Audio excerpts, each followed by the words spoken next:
Hi hello എല്ലാവർക്കും നമസ്കാരം. Big boss season 7 re entries വന്നിട്ട് കാട്ടിക്കൂട്ടുന്ന കാര്യങ്ങൾ കാണുമ്പോൾ നിങ്ങൾക്ക് എന്താണ് മനസ്സിലാവുന്നത്?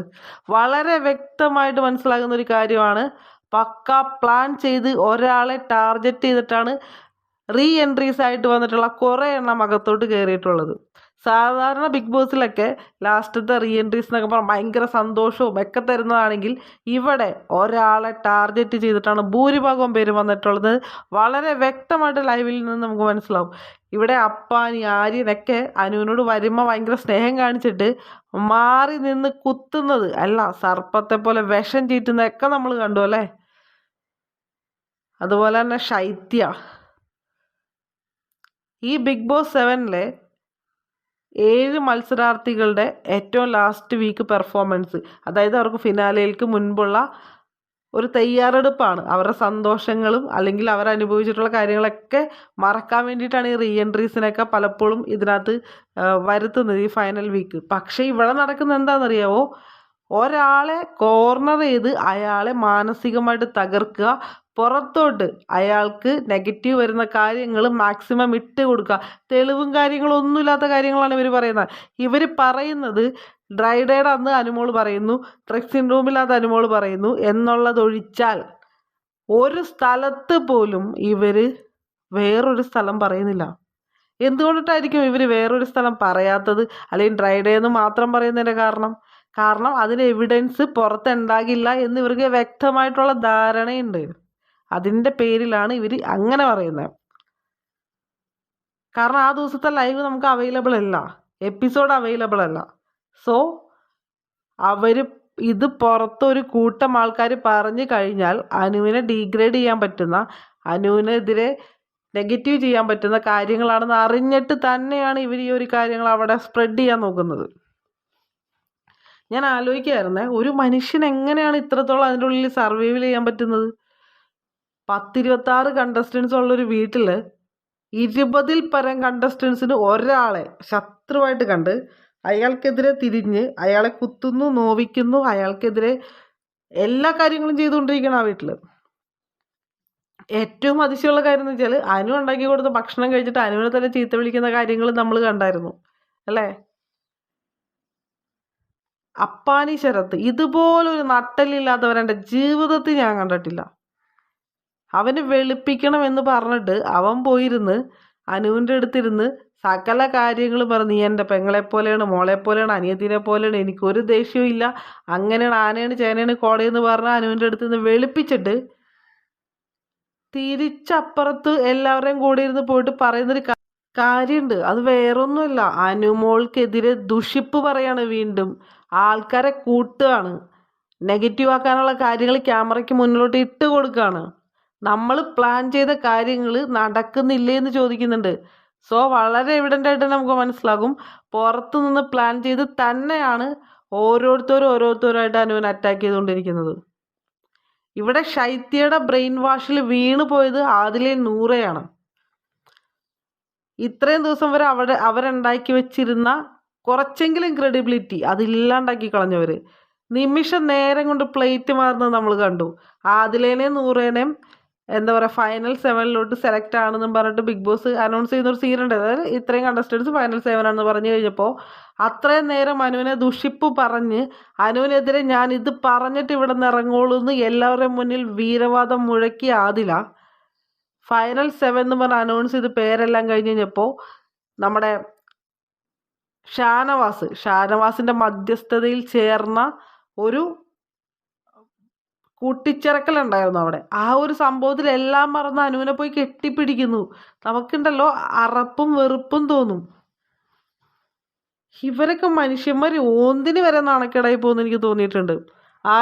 ആര്യൻ വന്നപ്പോഴൊക്കെ അനുമോൾ ഓടിപ്പോയി കെട്ടിപ്പിടിച്ച് സംസാരിക്കുകയും കാര്യങ്ങളൊക്കെ സംസാരിക്കുകയൊക്കെ ചെയ്തു. നല്ല ഹാപ്പിനെസ് ഉണ്ടായിരുന്ന ആര്യൻ അതുപോലെ അനുമോളോട് സംസാരിച്ചിട്ട് അതിന് ശേഷം ആ ബാത്റൂം ഏരിയയിൽ പോയി എന്ന് പറയുന്ന കാര്യങ്ങൾ കേട്ടാലുണ്ടല്ലോ നമ്മൾ അതിശയിച്ചു പോവും. അമ്മാതിരി കാര്യങ്ങളാണ് പറയുന്നത്. ശരിക്കും ഷാരിക അതുപോലെ തന്നെ സരിക ഇവരൊക്കെ എന്തോ ഒരു വിഷമുള്ളിൽ വെച്ചിട്ടാണ് അനുമോളോട് സംസാരിക്കുന്നത്. നമുക്കത് വ്യക്തമായിട്ട് മനസ്സിലാവും. ഞാൻ വീണ്ടും പറയാണ്, അനുമോൾക്കെതിരെ ഇവർ പറയുന്ന ഓരോ കാര്യങ്ങളും എവിഡൻസ് ഇല്ലാത്ത കാര്യങ്ങളാണ് ഇവർ പറയുന്നത്. അതായത് ഡ്രസ്സിങ് റൂമിൽ വെച്ച് പറഞ്ഞു, ഡ്രൈ ഡേഡ് എന്ന് പറഞ്ഞു. കാരണം അവർക്ക് വ്യക്തമായിട്ട് അറിയാം ഇത് എവിഡൻസ് ഇല്ല. ഇത് 10 പേര് ഒരുമിച്ച് എന്ന് പറഞ്ഞാൽ ഇത് സത്യമാക്കാൻ പറ്റും, അല്ലെങ്കിൽ ഇത് പുറത്ത് സത്യമാണെന്ന് വിചാരിക്കും എന്ന് പറഞ്ഞിട്ട് തന്നെയാണ് അവർ ആ കാര്യങ്ങൾ പറയുന്നത്.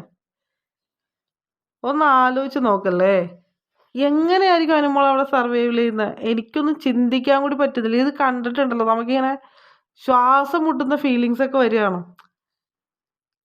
ഇപ്പോഴും ഞാൻ പറയാണ്, ഇതൊരു സർവൈവൽ ഗെയിം ആണെങ്കിൽ, ഇത് ആ ഒരു ഗെയിം ഷോ എന്ന് പറയുന്നത് സർവൈവൽ ഗെയിം ഷോ ആണെന്ന് അറിയപ്പെടുന്നെങ്കിൽ അതിനൊരൊറ്റ വിന്നറേ ഉള്ളൂ ഇപ്രാവശ്യം, അത് അനുമോളാണ്. ഡേ 1 മുതൽ അവസാനിക്കാൻ പോകുന്ന ദിവസം വരെയും ഒരു രീതിയിലും മനസ്സമാധാനം കിട്ടാത്ത ഒരാൾ, എല്ലാവരാലും കോർണർ ചെയ്യപ്പെട്ട ഒരാൾ, എല്ലാവരാലും ടാർഗറ്റ് ചെയ്യപ്പെടുന്ന ഒരാൾ, ഗ്യാങ് ആയിട്ട് നിന്ന് നെഗറ്റീവ് ആക്കാൻ പുറത്ത് പോയിട്ട് പ്ലാൻ ചെയ്ത് അകത്ത് വന്ന് ഡീഗ്രേഡ് ചെയ്യാൻ നോക്കുന്ന അനുമോളെയാണ് നമ്മൾ ശരിക്കും വിജയിപ്പിക്കേണ്ടത്. ഇങ്ങനൊരു മത്സരാർത്ഥിനെ ഞാൻ കണ്ടിട്ടില്ല. ഇത്രയും നാൾ നമ്മൾ സീസൺ 6 വരെ കണ്ടിട്ട് ഇതുപോലൊരു മത്സരാർത്ഥിനെ കണ്ടിട്ടില്ല. കുറ്റങ്ങളുണ്ട്, ഇല്ലാന്ന് ഒരിക്കലും പറയില്ല. അഭിപ്രായ വ്യത്യാസങ്ങൾ ഉണ്ടാകുന്ന പല കാര്യങ്ങളുണ്ട്, അതെല്ലാ മനുഷ്യർക്കും ഉണ്ടാവും. 100% ഉറപ്പിക്കും അനുമോളുടെ PR ആണെന്ന് പറഞ്ഞ് ഇവർ സ്പ്രെഡ് ചെയ്യാൻ നോക്കുന്ന കാര്യങ്ങളെല്ലാം പക്ക ഫേക്ക് ആയിട്ടുള്ള കാര്യങ്ങളാണ്. അനുമോൾക്ക് മാത്രമാണ് ഇവിടെ PR ഉള്ളത്. സകല എണ്ണത്തിന് PR ഉണ്ട്.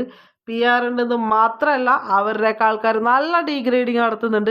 അനുമോളുടെ കമൻറ്റ് ബോക്സിലും അനുമോൾ റിലേറ്റഡ് ആയിട്ടുള്ള വീഡിയോസിൻ്റെ താഴെ ചെന്ന് കമൻറ്റ് നോക്കിക്കഴിഞ്ഞാൽ നമുക്ക് മനസ്സിലാവും എത്രത്തോളം സൈബർ ബുള്ളിങ് ഇവർക്കെതിരെ നടക്കുന്നുണ്ടെന്ന്. എന്തൊക്കെ പേരിട്ടിട്ട് അനുമോളെ വിളിക്കുന്നത്? അതെന്താ, അനുമോൾക്ക് പുറത്തൊരു ജീവിതവും അനുമോൾക്ക് പുറത്തൊരു കരിയർ ഒന്നുമില്ല, ഇവർക്ക് മാത്രമാണോ ഉള്ളത്? അല്ലെങ്കിൽ അനുമോൾക്ക് മാത്രമാണോ ഈ പറയുന്ന ആർമിയും PR ഒക്കെ ഉള്ള? ഈ ഇതിനകത്ത് നിൽക്കുന്ന എക്കത്തിനും ആർമിയുണ്ട്, PR ഉണ്ട്. കുറച്ച് കോമൺ സെൻസ് വെച്ച് ചിന്തിച്ചാൽ പോലും നമുക്ക് മനസ്സിലാവും ഇവിടെ നടക്കുന്ന ഒരു പൊറോട്ട നാടകം തന്നെയാണ്. അവർക്ക് അനുമോൾ ജയിക്കാൻ പാടില്ല. അതിന് വ്യക്തമായിട്ടൊരു കാരണമേ ഉള്ളൂ, അസൂയ കുശുമ്പ് തലക്ക് പിടിച്ച് ഭ്രാന്തായിട്ടാണ് ഇവരൊക്കെ അകത്തോട്ട് കയറിയിട്ടുള്ളത്. അക്ബറിനൊന്നും ഒരിക്കലും അനുമോൾ വിജയിക്കുന്നത് ചിന്തിക്കാൻ പോലും പറ്റില്ല. അങ്ങനെ അനുമോൾ വിജയിക്കുന്ന ഒരു സിറ്റുവേഷൻ ഉണ്ടായാൽ ഉറപ്പാണ് അക്ബർ അന്നത്തെ ദിവസം തല ഇറങ്ങി അവിടെ നിലത്ത് വീഴും. അവരിന്നലെ പറയുന്നുണ്ട് ആര് ജയിച്ചാലും അവള് ജയിക്കരുതെന്ന്. ഇത്രമാത്രം വിഷം ഉള്ളിൽ കൊണ്ടു നടക്കാനായിട്ട് അനുമോൾ എന്താ ഇവരോടൊക്കെ ചെയ്തേ? നമ്മൾ ഇത്രയും ദിവസത്തെ സീസൺസ് നോക്ക്, ഈ സീസൺസിൽ എല്ലാത്തിലും സൈബർ ബുള്ളിങ് ഉണ്ടാവുന്നുണ്ട്, സൈബർ അറ്റാക്ക് നടക്കാറുണ്ട് അല്ലേ? അവർ ചെയ്യുന്ന പ്രവർത്തികൾ വെച്ചിട്ട് ജനങ്ങൾ വിലയിരുത്തുമ്പോൾ പല അഭിപ്രായങ്ങളും പുറത്തു വരാറുണ്ട്. ഇത് മനസ്സിലാക്കിയിട്ട് തന്നെയാണ് ഓരോ വ്യക്തികൾ ഇതിനുള്ളിലോട്ട് കയറിപ്പോകുന്നത്. അതിനാണ് അവർക്ക് അത്രയും പേയ്മെന്റ് കിട്ടുന്നത്. എല്ലാം കൊണ്ട് അനുമോളുടെ തലയിലിട്ടിട്ട് വെള്ള പൂശി ഇറങ്ങാനാണ് കുറെ എണ്ണ അകത്തോട്ട് കയറിപ്പോയേക്കുന്നത്. വളരെ വ്യക്തമാണ്.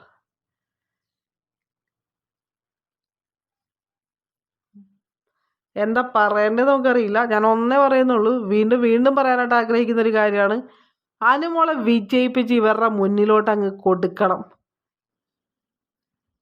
ഇവർക്കൊരു എന്താ പറയുക, ഒരു ഫങ്ഷൻ ഉണ്ട് ഈ ബിഗ് ബോസിന്റെ വിന്നർ ആയതിനു ശേഷം. അതിനകത്ത് അനുമോൾ വിന്നറായിട്ട് നിന്നിട്ട് ഇവർ ആ പാർട്ടിയിൽ പങ്കെടുക്കണം. അങ്ങനെ ചെയ്ത് കാണിച്ചു കൊടുക്കണം. എന്തായാലും നിങ്ങളുടെ അഭിപ്രായങ്ങളും കമൻ്റൊക്കെ രേഖപ്പെടുത്തുക. Thank you for watching. ഇഷ്ടപ്പെട്ടാൽ ലൈക്ക് ചെയ്യുക, കമൻറ്റ് ചെയ്യുക കേട്ടോ. ബൈ.